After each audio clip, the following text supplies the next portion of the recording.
Today's my daughter's birthday. She put the flower there, so I'm rocking it. What? He was just 54 years, a father, a poet, a voice to calm for how loud the storm had become.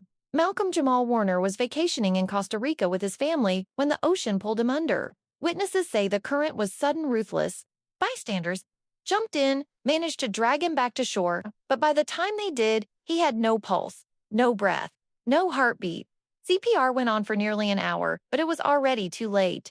The man once known as Theo Huxtable, the same boy who lit up a generation's living room screens, was gone.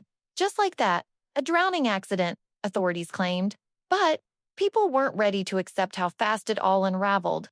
Malcolm-Jamal Warner, dead at the age of 54 on a drowning accident while he was vacationing with his family. There's just so much. There's so much negativity in the world. There's so much. And again, look, it's current events, right? It's news. A lot of us keep up with the news through our social media happenings. But I just find that with social media, I kind of get this feeling a lot because just so much of it is just drenched in negativity. Especially not after hearing what he said just 2 days before he died, because Malcolm didn't just leave behind memories. He left behind a message, and the words he spoke now feel impossible to ignore. I am tired of running for shade, and aren't we all tired of being hustled and played? That's how he opened the final episode of his podcast, Not All Hood, recorded just 48 hours before his death. What followed wasn't a speech. It was a release, a flood of emotion, vulnerability, and truth. Malcolm wasn't just reflecting, he was warning. He spoke about Black pain, how it gets masked, marketed, and misunderstood. He asked why we're still expected to smile through it, and then he dropped the line that now sits like a punch to the chest. If for some reason you can't find a reason to smile, then maybe that's the best time to be the reason someone else does. That doesn't sound like a casual closing thought. That sounds like a goodbye dot. And now, fans are going back to that episode, replaying every word, because the more you listen, the more it feels like he knew not about the ocean, but about time, about impact, about what was coming long before podcasts and poetry. Malcolm-Jamal Warner was just a 13-year-old kid who got picked for a role that would change his life. He became Theo Huxtable, the charming, sometimes clumsy, always lovable son on The Cosby Show. For years, he was part of America's most iconic TV family. The smile, the humor, the moral lessons. But what people didn't always see was how hard he worked to become more than just Theo. While other child stars collapsed under fame, Warner sharpened his mind. He studied, he grew. He started directing TV episodes, producing music, writing poetry. And he wasn't just surviving Hollywood, he was outsmarting it. He once said there was a time he hated being called Theo, because that wasn't all he was. He was a jazz musician, a Grammy winner, a director, a father, a man who stood outside the machine and questioned everything it told him to be. But what happened when he started doing that publicly? What happened when he began calling out the media's narratives? What happened just before he was gone, when Malcolm-Jamal Warner launched Not All Hood? He didn't just start a podcast, he lit a fuse. The title alone sparked conversation. At first glance, it sounded like he was distancing himself from the culture that raised him. But the truth was much deeper. When spoken word artist Tamika Georgia Me Harper challenged him, saying, "Ain't nothing wrong with the hood," didn't argue. He listened, then he reflected. Hard, in that final episode, you can hear it. Malcolm begins to unravel the coded language America uses when it talks about Blackness. He questions why the hood is treated like a curse word in media, why it's boxed in with violence and failure, why the very culture America profits off of is also the one it tries to erase. The hood side has always created American culture, he said. It's the source, not the shame. This wasn't just an interview, it was a manifesto. A man who had lived inside the Hollywood machine was finally peeling back the layers, calling out the exploitation, naming the erasure, and most of all, redefining the metrics of success. He didn't care about Emmy nominations or red carpet invites anymore. He cared about survival. He said it himself. Black survival is Black excellence. Not the money, not the fame, just survival. And that struck a nerve. While most knew Malcolm as the unproblematic TV son, his real life was marked by pain few ever saw. Behind the composed smile and carefully chosen words was a man who had endured devastating loss and had every reason to fall apart. But he never did.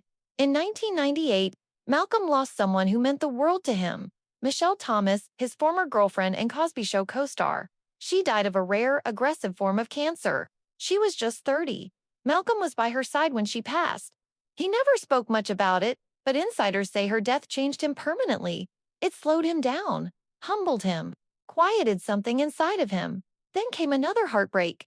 His relationship with Regina King, one of the most beloved women in Hollywood. In a wave of painful headlines, the two had lived together, raised her son together, but the breakup came suddenly, publicly, and if Regina's later interview, it's true, cruelly. She said he ended it on Valentine's Day, then sent flowers saying, "I still love you." She threw them away after that. Malcolm pulled his personal life completely offline. No more red carpet couples, no social media love notes. His privacy became his protection. Because unlike many of his peers, Malcolm wasn't interested in performing pain. He just endured it, quietly, stoically, with grace. But pain always leaves. Fingerprints. And when you listen to his final podcast, again with that in mind, you can hear it. The cracks in the voice, the tired pauses, the moments where his rhythm slows. Just long enough for the grief to surface. He wasn't just speaking to the world, he was speaking through the pain. Part 6, the pattern too hard to ignore here, where things start to get uncomfortable. Because Malcolm's sudden death just days after releasing that final, powerful episode doesn't exist in a vacuum. It fits into a pattern that's becoming impossible to ignore. And fans are starting to connect the dots. Chadwick Boseman released DA5 Bloods, Ma Rainey's Black Bottom, and Black Panther, all deeply conscious, culture-shifting privately fighting cancer, no one knew. And then, he was gone. Nipsey Hussle was preaching about ownership, generational wealth, and community reinvestment in South LA. And then, gunned down in his own neighborhood, Dave Chappelle walked away from $50 million, refusing to let a network distort Black stories for profit. The media came for him, and they still are. And now Malcolm, he wasn't making blockbusters or going viral. He was doing something more dangerous, telling the truth slowly, quietly, building a new language around Black identity, one not filtered through trauma porn or award shows, one that saw the hood as holy, survival as strength, and silence as strategy. And just when that message started reaching people, just as his podcast began catching fire, he was gone. Of course, there's no official conspiracy, no foul play. The autopsy says drowning. And maybe that's all it was, a horrible, tragic accident. But the timing, the message, the silence afterward, it all feels too familiar, too heavy, too intentional. And this isn't about fear, it's about history and how often it repeats itself. By the end of his life, Malcolm-Jamal Warner had shifted from a Hollywood actor into something more dangerous, a truth teller. His podcast wasn't flashy. There were no celebrity guests, no viral stunts, just voice, story, frustration, wisdom. He spoke about how media reduces Black lives to headlines, how the hood is painted in broad strokes while its artists, thinkers, and survivors are ignored or erased. And he didn't just talk, he named names. He referenced conversations about Black soldiers being left out of Arlington National Cemetery records. He critiqued how terms like Black excellence often get tangled up in fame, wealth, and assimilation. He asked, point blank, what if the system doesn't want us to survive? What if it only rewards us when we smile, sing, or stay quiet? Then came the comment about Meghan Markle.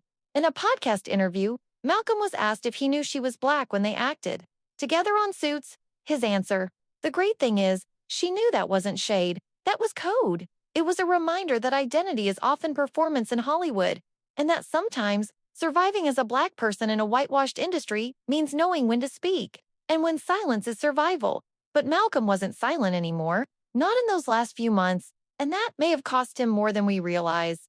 After Malcolm's death, the tributes came slow, quiet, respectful. Angela Bassett, Tracy Ellis Ross, Jennifer Hudson, they all spoke of his impact, his grace, his legacy, but noticeably missing were the grand Hollywood gestures. No tribute specials, no candlelight montages at awards shows, no deep dive retrospectives. He died. They posted and then the timeline moved on. But the people didn't. His podcast downloads tripled. Old interviews resurfaced. Clips of him calling out hypocrisy started trending. People began seeing what he had spent years building, a life of quiet rebellion. He never had a scandal, never had a public breakdown, never sold his pain for views. Instead, he redirected it into poetry, into music, into a message that told young people, you don't need to be famous to be excellent. You've don't need to be rich to be powerful. Just surviving is already a miracle. And now that he's gone, that message rings louder than ever. Because maybe Malcolm knew his time was short. Maybe that final podcast was a letter. Maybe that drowning wasn't just a tragic end, but a symbolic moment. A reminder of how quickly voices can vanish, and how important it is to hear them while they're still speaking. He was more than Theo, more than a survivor of the Cosby era fallout, more than a child star who made it out. He was a mere one. That reflected hard truths about media, Black identity, grief, love, legacy, and what it really means to leave something behind. So the next time you feel like nobody's listening, remember Malcolm's last line: if you can't find a reason to smile, be the reason someone else does. He was Dot, and now it's our turn.